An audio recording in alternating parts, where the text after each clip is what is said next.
What's up, you guys, and welcome back to another video. I know it's been a while since I've posted, but I'm super excited to get this video out to you guys. As you guys may have heard, FSLabs has released the Airbus A321 Neo and has definitely split the flight sim community yet again. I feel like every time that a product comes out for the sim, it just absolutely splits the community. People say it's good, people say it's bad, and today I'm going to give you some of my thoughts about it, as well as do a in-game or in-sim comparison to other A321 Neos in the sim that we have today. Part of the split community is throwing its nose up to this FSLabs product and saying that they're just going to wait for Phoenix and say that FSLabs is nowhere near what Phoenix could do for the A321 Neo, while others, such as myself, don't mind buying this product as a placeholder until the Neo to compare the two products and see which one is better. I have been desperately wanting a full fidelity A321 Neo.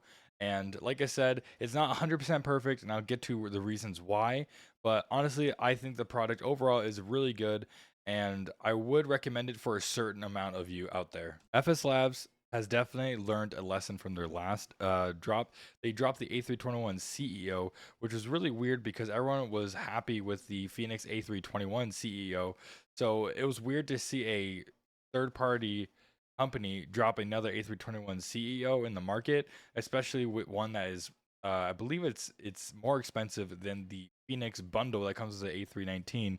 So it was definitely a very weird time to drop a product like that, especially at that price point. This time they finally learned their lesson and they dropped the product. And I think that is also a reason why the product might not be up to the standards that it should be at in some aspects, right? Phoenix earlier this year said that they were going to release their versions of the Neos and even had no intentions on making Neos, but they obviously changed their mind and now they're making the Neos. So the A320 Neo and the A321 Neo. And they're also making the big Phoenix update that was supposed to come a couple weeks after that, or they said it possibly could have came 2 weeks after that. It hasn't come yet, so we're patiently waiting for the big Phoenix update from them. But it was a huge news across the board because we have yet to have a full fidelity A321 Neo. Now, the other Neos out there currently are the I&I builds A321 Neo, which comes with Microsoft Flight Simulator 2024, as well as the Latin VFR A321 Neo, which you could get the optional Horizon mod to make it a little bit better, kind of like a fly-by-wire type of upgrade to it. So those are the two A321 Neos that we currently have in the sim.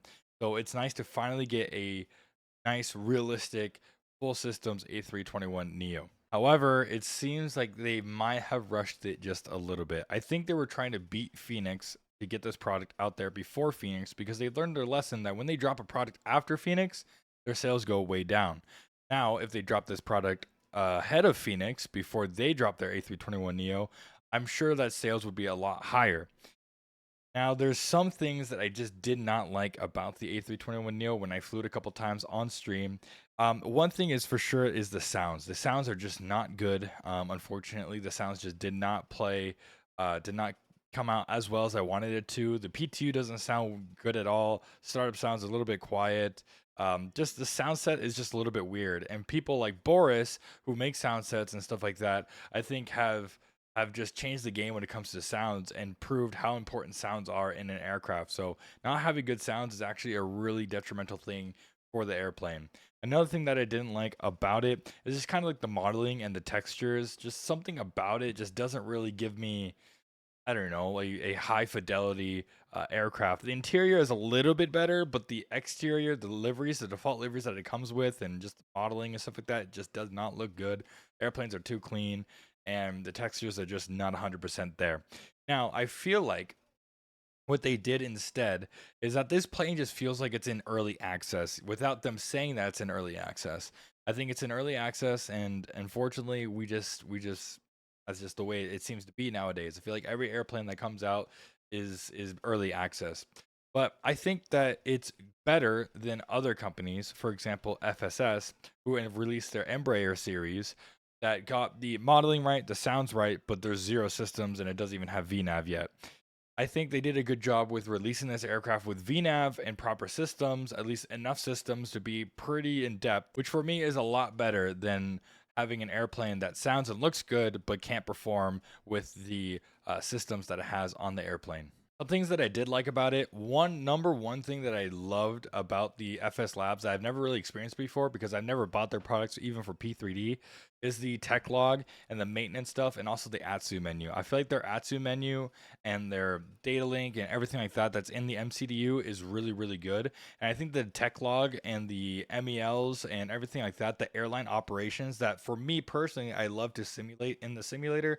I know it's not everyone's cup of tea. Not everyone wants to write up an MEL. Not everyone wants to deal with MELs on a virtual airplane.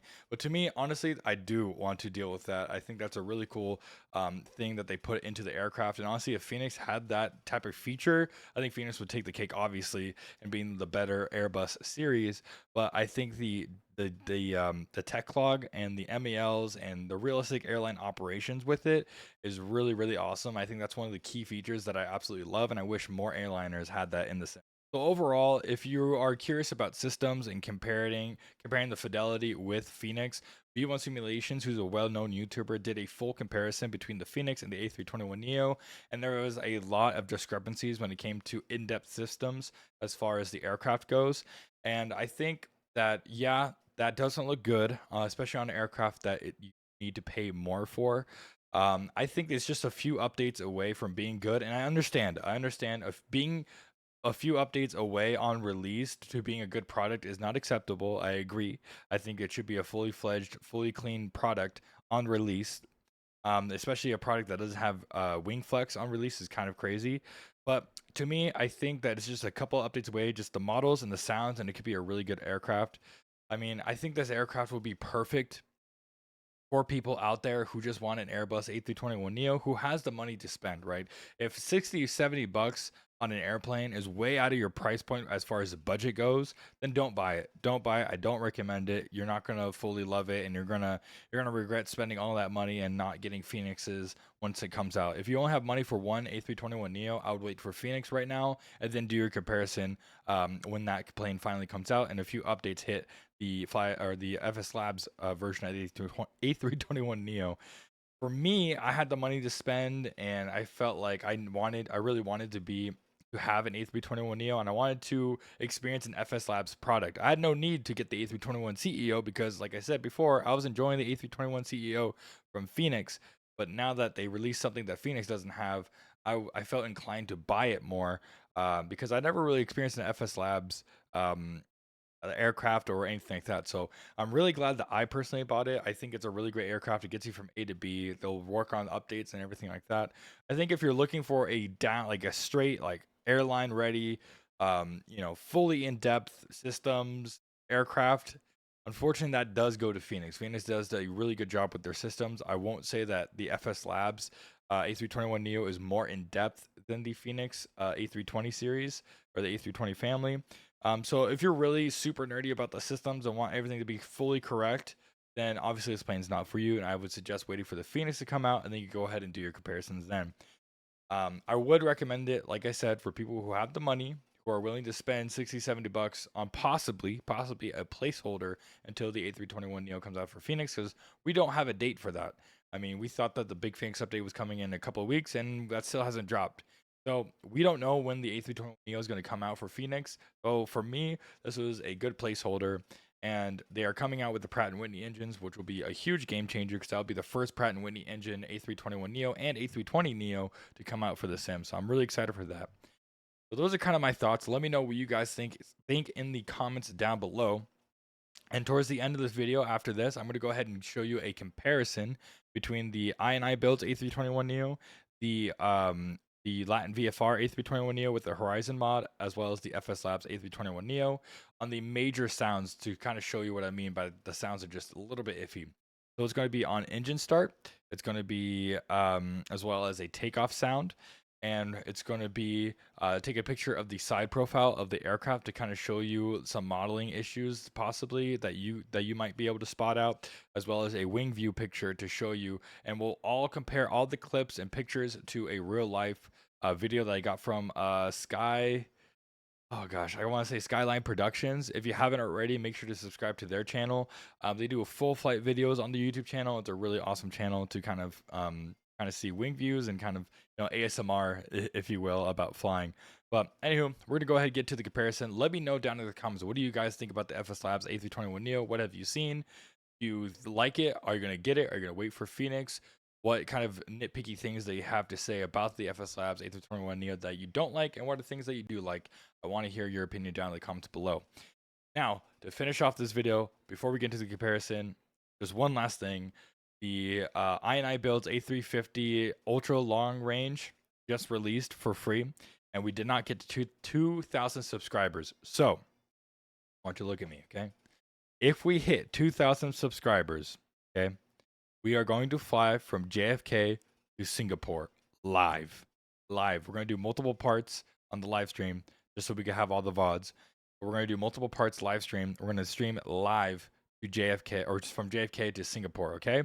So make sure to hit that like button. Make sure that subscribe button. We're also going to be live streaming on Monday. I believe that's the 30th of June. That's going to be our live stream. We're going to be flying from Newark over to Nuuk, Iceland. So thank you guys, or Greenland. Hope you guys enjoyed the rest of the video. Like I said, let me know what you guys think down below. Hit that like button, hit that subscribe button. I hope to see you guys in the next one. Peace out, guys. Including e-cigarettes, vape devices, and smokeless tobacco. It's against the law to tamper with, disable, or destroy the laboratory smoke detectors. Doing so may result in a fine. For safety reasons, e-cigarettes and vape devices may not be plugged into any power source while on board the airplane. The safety card in your seat pocket explains the safety features of this airplane, including the location and operation of exits and flotation devices. But of course, don't hesitate to ask our crew members questions. This airplane has 6 exit doors, 3 on each side of the aircraft, and 2 over-wing exits over the wings. Take a moment to locate the nearest one. Keep in mind, it may be behind you. All exits have evacuation slides to use in the unlikely event of an emergency. When directed to exit, jump onto the slide and move away from the airplane. In a water evacuation, slides at the front and back of the airplane may be used as life rafts. An additional raft is located in a marked overhead bin. All exits are clearly marked with signs and opening instructions. If needed, exit pad lighting in the aisle will illuminate near the floor to guide you to an exit indicated by signs and lights. In the event of an emergency, leave all belongings and proceed to the closest usable exit. If needed, oxygen masks will drop from an over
parking brake.